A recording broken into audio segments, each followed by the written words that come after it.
Shalom bien-aimés, que le Seigneur vous bénisse partout où vous suivez ce message. Notre message d'aujourd'hui est intitulé « Les bonheurs selon Dieu ».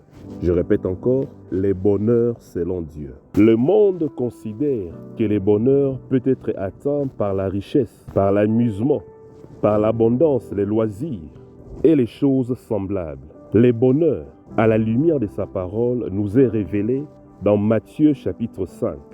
Dans les béatitudes, Jésus décrit les caractères réels du vrai bonheur.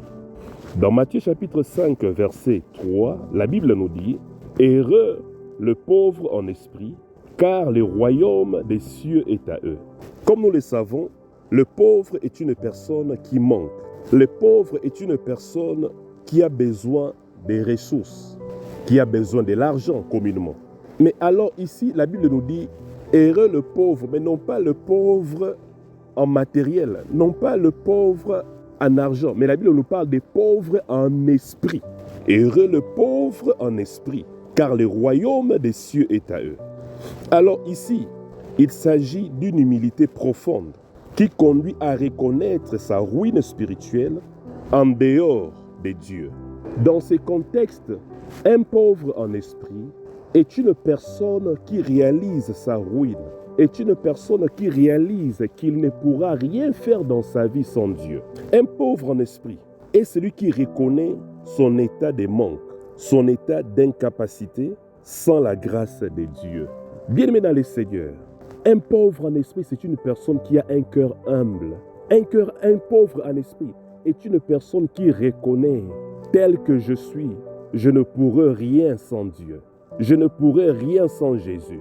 Laisse-moi te dire, avant que tu ne puisses les reconnaître, la Bible nous dit, dans Jean chapitre 15, verset 5, au dernier paragraphe, Jésus-Christ nous dit, « Car sans moi, vous ne pouvez rien faire. Tel que tu es, tel que je suis, tu ne pourras rien faire. Sans Dieu, nous ne pourrons rien faire, bien-aimés. » Nous devons avoir cet état d'esprit. C'est ça la pauvreté en esprit. C'est avoir ce profond sens de reconnaissance que je suis incapable sans Jésus. Je ne peux rien sans Jésus.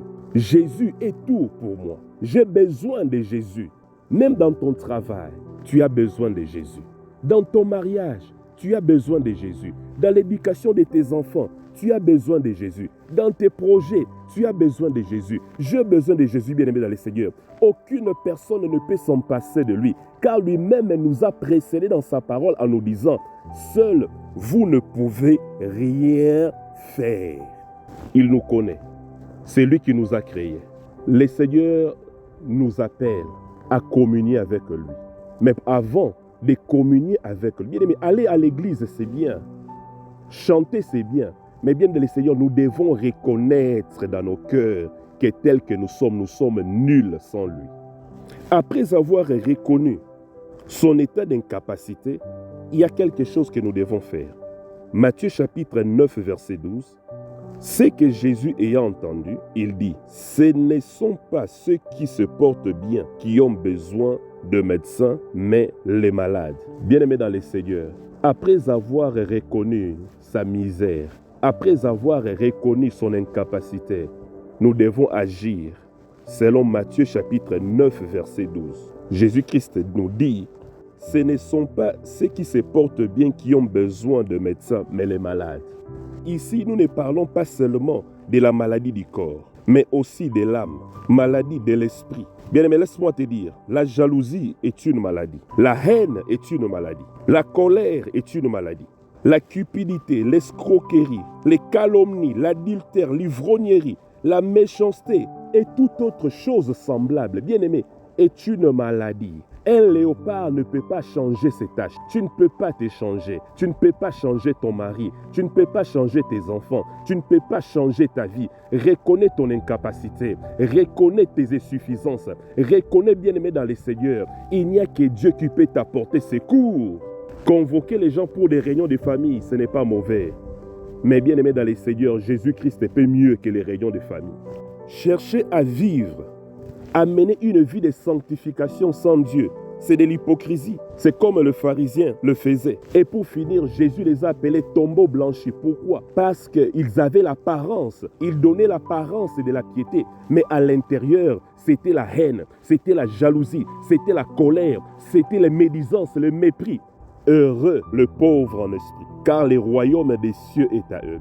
Reconnaissons nos limites, reconnaissons, bien-aimés dans le Seigneur, que nous avons besoin de Jésus. Nous avons besoin de lui. Nous ne pourrons rien faire sans lui.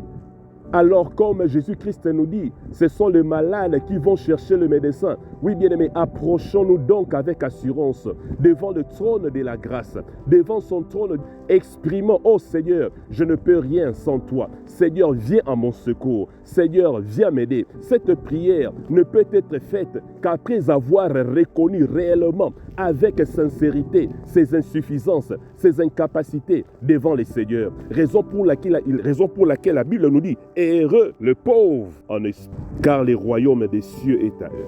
Le royaume des cieux, c'est le royaume de possibilités. C'est le royaume du surnaturel. C'est le royaume du changement. C'est le royaume où il n'y a pas de captifs. C'est le royaume où il n'y a pas d'opprimés. C'est le royaume où il n'y a pas de morts.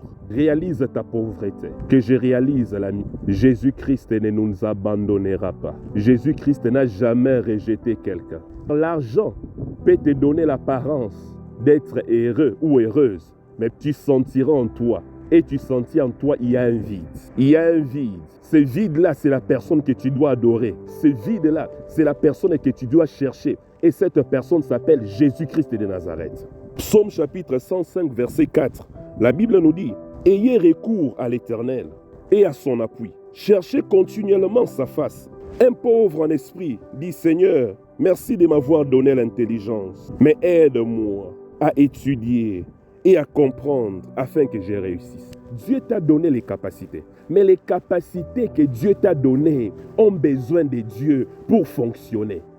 Bien-aimé dans le Seigneur, Dieu t'a donné l'intelligence, Dieu t'a donné la force, Dieu t'a donné une chose, je ne sais pas, mais bien dans le Seigneur, laisse-moi te dire, cette chose-là que Dieu t'a donnée, pour que tu puisses tirer les bonheurs de cette chose, pour que tu puisses tirer la joie, l'épanouissement, ce qu'on appelle en anglais le fulfillment, tu as besoin de Jésus.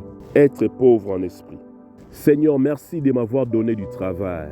Aide-moi à travailler selon ta volonté. Seigneur, merci de m'avoir donné les enfants. M'accorde-moi ta sagesse afin que je puisse élever ces enfants à la sagesse de ta parole. Seigneur, tu m'as donné une femme. Accorde-moi la grâce d'être un bon mari, Seigneur, car je rendrai compte un jour devant toi. Oh ma sœur, tu peux dire, Seigneur, tu m'as donné un homme, tu m'as donné un époux, mais Seigneur, accorde-moi la grâce, que je sois une femme qui va te donner gloire. Reconnaissons notre pauvreté, reconnaissons nos incapacités, et Dieu viendra à notre secours.